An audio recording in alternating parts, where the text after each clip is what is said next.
Spy agencies failed to warn about the uprising that was coming. The White House is downplaying reports that it was blindsided, saying instead the intelligence community had been sounding the alarm for years about rising instability.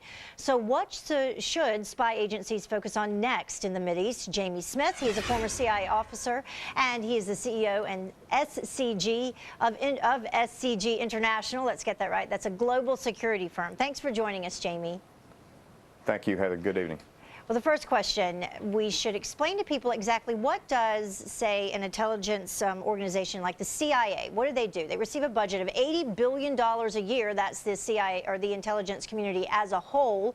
But the CIA, they serve a couple different roles, right? Right. The agency itself is broken into a number of different divisions, if you will, or directorates. And you've got one that goes out and collects information and brings home the bacon, so to speak. That information is then sent to another division, which takes that information, analyzes it, and then makes recommendations and presents that information to the executive branch so that the commander-in-chief can make decisions related to the information that's been collected. It's collected covertly and it's collected overtly through all source, just scanning the airwaves for internet traffic, social networking sites, newspapers all over the world. And then you've got the covert side, and that's depicted in movies and books, and people can kind of get an idea what that's about.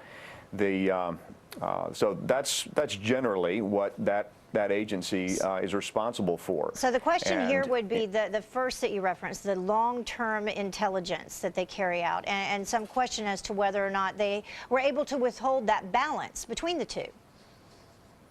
Well, I don't believe that this was a surprise to the Obama administration. It should not have been, because the things that we're seeing taking place right now in the Middle East are exactly what President Bush's administration tried with the invasion of Iraq to accomplish.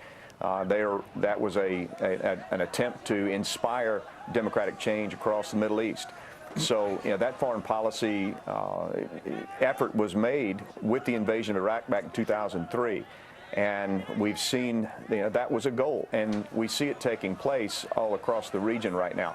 The administration itself, the United States, is not as concerned about the end of the Mubarakian era, if you will, simply because the political forces require military backing to be successful. And in Egypt, what you've got in Egypt is a military that runs the country. So there will be no stability in that area until the military decides to make it stable. And what the United States is seeking and what the Egyptian government is seeking, both countries are seeking stability. And the intelligence agencies are going to be looking at what elements are going to stabilize this. The protesters, they're not really an issue, if you will, in terms of what's going to stabilize that government, because they're not backing any political party, and they're just out there, they're protesting civil issues. They don't really have that much in the way of political power. The Muslim Brotherhood, they're going to be looking at the Muslim Brotherhood, but not as much, because again, they're trying to get in front of they're trying to catch the bandwagon. They were not, in terms of, they didn't start this fire. They're just trying to take advantage of it. What the intelligence agencies are going to look at specifically in Egypt is going to be the military situation, troop deployments, if you will. There are 7 new troop deployments around the Tahrir Square now. They're focusing a lot of the troop deployments around the 6th of October bridge, and they've also reinforced the area around the presidential palace. And what they would be looking at, what the intelligence agencies would be looking at, is why are they doing that? And there are 2 things that could be going on here. You've got troop deployments surrounding the protesters. And on the surface, they say, we're surrounding the protesters to prevent violence. However, go back to the idea that Egypt is seeking stability. The powers that be, the ruling class, are seeking stability. Now, the way they stabilize this is they say, we're trying to prevent violence to the protesters. But what they also could be looking for is an excuse in order to come in and put the hammer down on the protesters and drive them away, because when the protesters go away, the situation stabilizes. I mean, that's simply put, but that's what takes place. So, they're going to be looking at those types of things and how might the situation stabilize itself. It either does so with Mubarak stepping aside, or the military comes in and puts this protest down, and they use the the violence of the crowd as a pretext for doing so.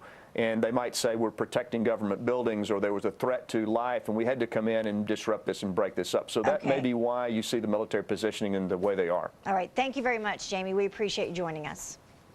Sure. All right, get ready for a good chuckle over this one. Police in Farmington, Connecticut, busting a man after he called 911 with a rather unusual question. They say 21-year-old Robert Mickelson asked a dispatcher